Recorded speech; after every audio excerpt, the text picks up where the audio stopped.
बहुत बहुत धन्यवाद माननीय मुख्यमंत्री महोदय। क्या अद्भुत संयोग है कि आज से ठीक 6 वर्ष पूर्व अर्थात 25 दिसंबर 2019 को माननीय प्रधानमंत्री महोदय के कर कमलों से लखनऊ में ही लोक भवन स्थित भारत रत्न श्रद्धेय अटल बिहारी वाजपेयी जी की 25 फीट ऊंची कांस्य प्रतिमा का अनावरण हुआ था और आज ठीक 6 वर्ष बाद 25 दिसंबर 2025 को अटल जी के जन्म शताब्दी महोत्सव में उनकी 65 फीट ऊंची कांस्य प्रतिमा माननीय प्रधानमंत्री महोदय राष्ट्र को समर्पित कर रहे हैं। लखनऊ वासियों, जिनके कार्यकाल में लखनऊ को न सिर्फ 25 से अधिक फ्लाईओवर्स का तोहफा मिला, बल्कि जिन्होंने लखनऊ का परिचय ब्रह्मोस मिसाइल से कराया, लखनऊ के ऐसे लोकप्रिय सांसद एवं देश के माननीय रक्षा मंत्री श्री राजनाथ सिंह जी से मैं आग्रह करता हूं, कृपया सभा में अपने हृदय के उद्गार व्यक्त करें। माननीय रक्षा मंत्री महोदय।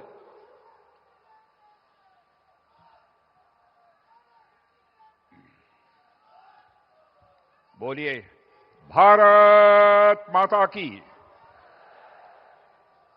अंतर्राष्ट्रीय जगत में भारत की प्रतिष्ठा बढ़ाने वाले भारत के यशस्वी प्रधानमंत्री आदरणीय नरेंद्र मोदी जी और उत्तर प्रदेश की राज्यपाल माननीय आनंदीबेन पटेल जी और उत्तर प्रदेश के कर्मठ, क्रियाशील, यशस्वी मुख्यमंत्री श्री योगी आदित्यनाथ जी, भारतीय जनता पार्टी के नवनियुक्त प्रदेश अध्यक्ष श्री पंकज जी चौधरी, उत्तर प्रदेश के उप मुख्यमंत्री केशव मौर्य जी और दूसरे उप मुख्यमंत्री श्री ब्रजेश जी पाठक, यहां मौजूद मेरे सभी सम्मानित बहनों भाइयों, सबसे पहले अंतर्राष्ट्रीय जगत में भारत का मस्तक ऊंचा करने वाले भारत के यशस्वी प्रधानमंत्री का मैं अपनी तरफ से और आप सभी बहनों भाइयों की तरफ से हार्दिक अभिनंदन करता हूं, उनका मैं स्वागत करता हूं।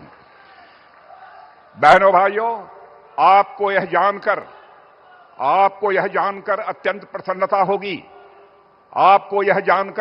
प्रसन्नता होगी कि हमारे प्रधानमंत्री जी, जिनको कि अंतर्राष्ट्रीय जगत में भारत को जहां ख्याति दिलाई है, भारत का मस्तक ऊंचा किया है, वहीं पर हमारे प्रधानमंत्री एक ऐसे राजनेता हैं जिन्हें दुनिया के 29 देशों का जो सर्वोच्च सम्मान होता है वह सर्वोच्च सम्मान प्राप्त हुआ है।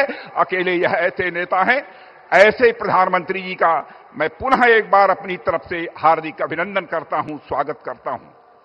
आज इस पावन अवसर पर श्री श्यामा प्रसाद जी मुखर्जी, पंडित दीनदयाल जी उपाध्याय और श्रद्धेय अटल जी की मूर्तियों का अनावरण आदरणीय प्रधानमंत्री जी के कर कमलों से हो रहा है। मैं मानता हूं कि आज का यह अवसर निश्चित रूप से देश के लिए बेहद महत्वपूर्ण है। मेरे बहनों भाइयों, आज परम श्रद्धेय पंडित मदन मोहन मालवीय की भी जयंती है। इस मंच से उन्हें स्मरण करते हुए उनकी स्मृति को मैं नमन करता हूं। साथियों, पिछले एक दशक में हमारा देश जिन मंत्रों के साथ आगे बढ़ा है, उनमें हमारे प्रधानमंत्री जी के द्वारा दिया गया एक महत्वपूर्ण मंत्र है, अपने महापुरुषों और अपनी विरासत का स्मरण करना, उन पर गौरव की अनुभूति करना तथा उनके प्रति सम्मान और उनका संरक्षण। इसी सोच से प्रभावित होकर इस प्रेरणा स्थल में भारत के 3 ऐसे महापुरुषों की भव्य प्रतिमाएं स्थापित की गई हैं जो प्रेरणा के मूर्त स्वरूप हैं और जिन्होंने आजाद भारत को सम्मान, स्वाभिमान और एक नई पहचान दिलाने का काम किया है। मैं उत्तर प्रदेश के मुख्यमंत्री श्री योगी आदित्यनाथ जी को हार्दिक बधाई देता हूं कि जिन्होंने इस प्रकार का एक शानदार राष्ट्र प्रेरणा स्थल उत्तर प्रदेश की राजधानी लखनऊ में स्थापित करने का काम किया है। इनमें से पहला नाम है डॉक्टर श्यामा प्रसाद जी मुखर्जी, जिन्होंने कि भारत की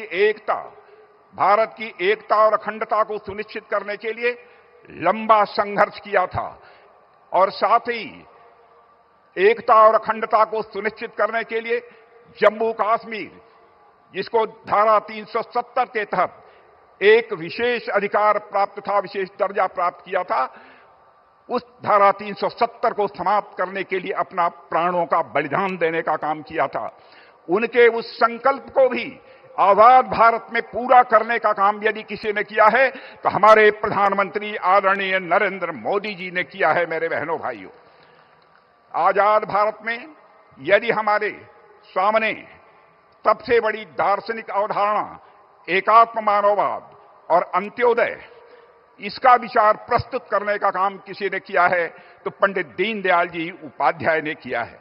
जानते हैं, पंडित दीनदयाल उपाध्याय ने जो दर्शन दिया, जो विचारधारा दी, उसी दर्शन और विचारधारा के आधार पर हमारे प्रधानमंत्री जी भारत को एक सशक्त भारत, स्वाभिमानी भारत और स्वावलंबी भारत बनाने के लिए वह सतत प्रयत्नशील हैं।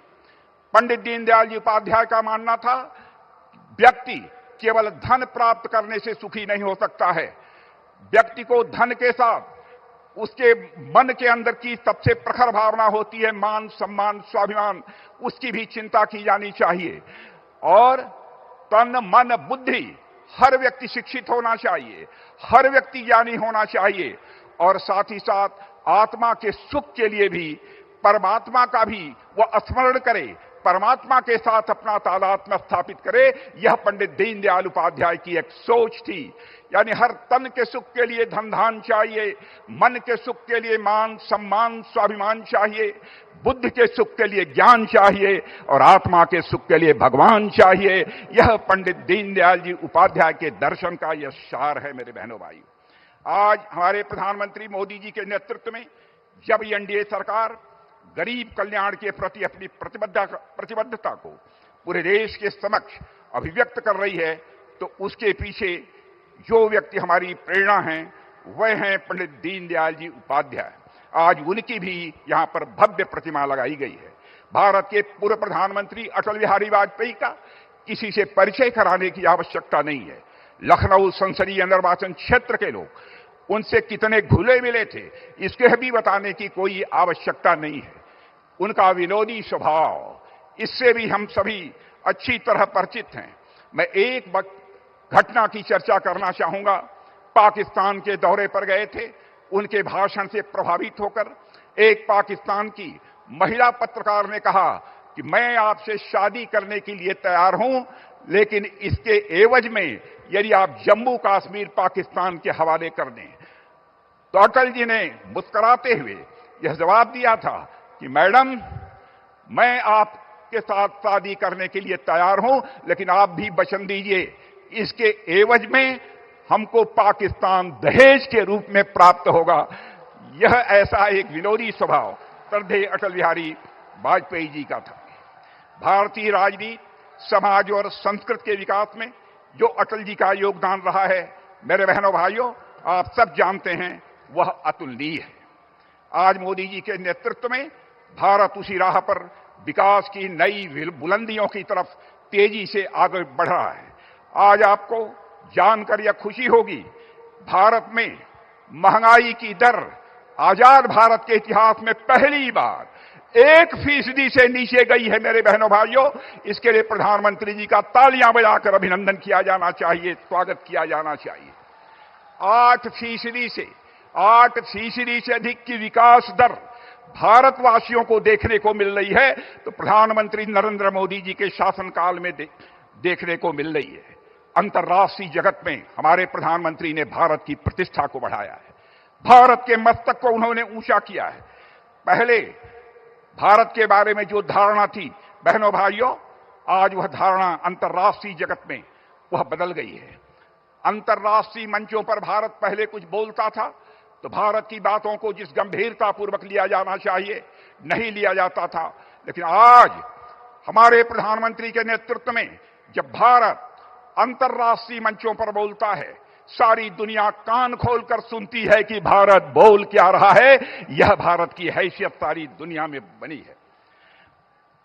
और मेरे बहनों भाइयों, आज डॉक्टर श्यामा प्रसाद मुखर्जी, पंडित दीनदयाल जी और अटल जी ने जिस भारत के निर्माण की प्रेरणा दी थी, उसको साकार करने का काम हमारे प्रधानमंत्री मोदी जी कर रहे हैं। मैं पुनः उनका इस कार्यक्रम में स्वागत करता हूं। और एक जानकारी आप सबको मैं देना चाहता हूं कि हमारे प्रधानमंत्री ने एक बहुत बड़ा काम गांव के लिए किया है, गरीबों के लिए किया है, किसानों के लिए किया है। पहले जो मनरेगा था उसमें तरह तरह की धांधली होती थी, उसके स्थान पर उन्होंने विकसित भारत जी राम जी का एक नया विधेयक संसद में पारित किया है। मेरे बहनों भाइयों, जहां हमारे श्रमिकों को पहले 100 दिन का काम मिलता था, अब 125 दिनों का काम हमारे श्रमिक भाइयों को मिलेगा। मेरे बहनों भाइयों, और साथ ही साथ अस्थायी बुनियादी ढांचों का विकास भी गांव में होगा। इसके लिए भी मैं आप सभी से अनुरोध करना चाहता हूं कि तालियां, हाथ ऊपर उठाकर तालियां बजाकर प्रधानमंत्री का अभिनंदन किया जाना चाहिए, उनका स्वागत किया जाना चाहिए। और आज